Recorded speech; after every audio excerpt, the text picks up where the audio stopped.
So, ayan guys, welcome back sa aking YouTube channel. It's me again, SG. So, for today's video guys, pag-uusapan naman natin kung ano nga ba ang dapat mong iwasan pag malapit ka lang ma-monetize ni Facebook or ni Reels or ni YouTube.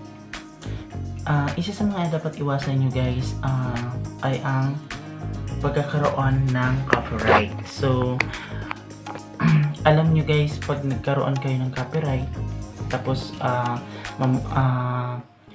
malapit na kayo, yun ang dapat yung iwasan na magkaroon kayo ng copyright music or copyright video. Kasi once na nagkaroon kayo ng copyright music or copyright video, may tendency kayo na hindi kayo aprobahan ni Facebook at ni YouTube. So, kaya iwasan nyo yun guys. Yun yung pinaka dapat yung iwasan pag nag-apply na kayo, pag nakapag-apply na kayo ng monetization. Kasi karamihan kasi isa sa mga kasi nagkaroon ako based on my experience then before sa past sa past na YouTube ko. So nagkaroon ako ng copyright. So halos lahat ng video ko is more on copyright. So kasi may past sa mga past video ko, so hindi pa talaga wala pa ako masyadong idea kung paano gawin si YouTube or paano gawin si Facebook. Kaya parang nagkaroon ako ng maraming copyright. So nagkaroon ako ng kaya hindi agad ako na-aprobahan for monetize. So yun.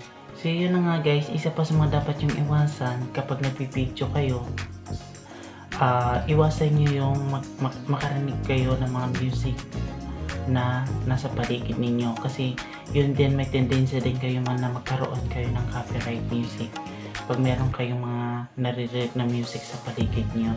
Kaya mas maganda kung magbibideo ka or magpa-vlog ka, mas maganda na sa yung iba-vlog mo ay wala siya sa masyadong maraming tao or wala kang naririnig na music. Or pwede mo naman siyang gawin, or halimbawa dun sa video mo may naririnig kang music, pwede mo naman siyang i-mute para hindi siya marinig dun sa vlog mo. Kasi may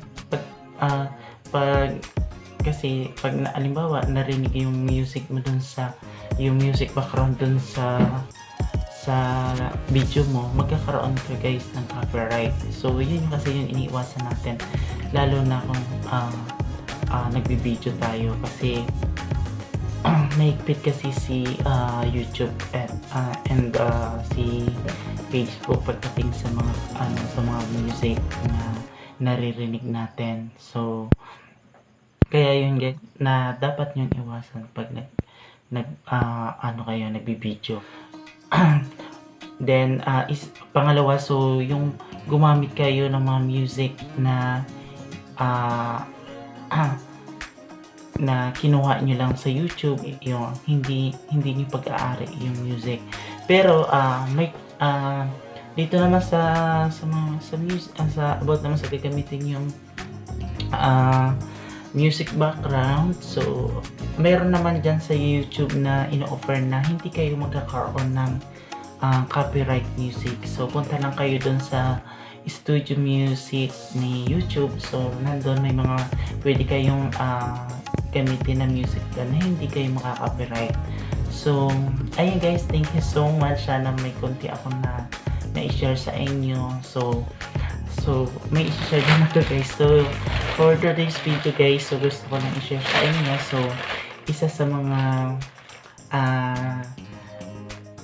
kinita ko ulit sa pagla-live stream. So itong cellphone na to, it's my gift for my mama. So ito ay ibibigay ko sa kanya. So kasi guys, for the first time, so simulat sa pool, hindi talaga siya nakapag-cellphone. So isa sa mga gusto kong i-give sa kanya is cellphone, kasi gusto ko rin naman ma-experience ni mama kung paano mag-cellphone, or kung paano niya ma-experience kung paano niya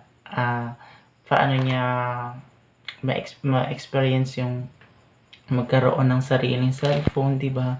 So guys, hindi ko na siya bubuksan. So ang price nito is 5,000 lang naman. So isa sa mga kita ko sa live stream. So syempre guys, gusto ko ring magpasalamat sa lahat po ng sumusuporta sa aking YouTube channel, sa aking live stream. Thank you so much to all my gifter. Thank you. So sana po ay hindi kayo magsawa na magbigay sa akin ng gift. Thank you ever so much guys. We love you all. And guys, please don't forget to follow my YouTube channel, and don't forget to follow my TikTok account, and don't forget to follow my Facebook Reels. Ayan. So, thank you so much guys. Once again, it's me, Etsy. And don't forget to subscribe, and don't forget to click the notification bell para updated kayo sa aking mga YouTube video. Thank you so much.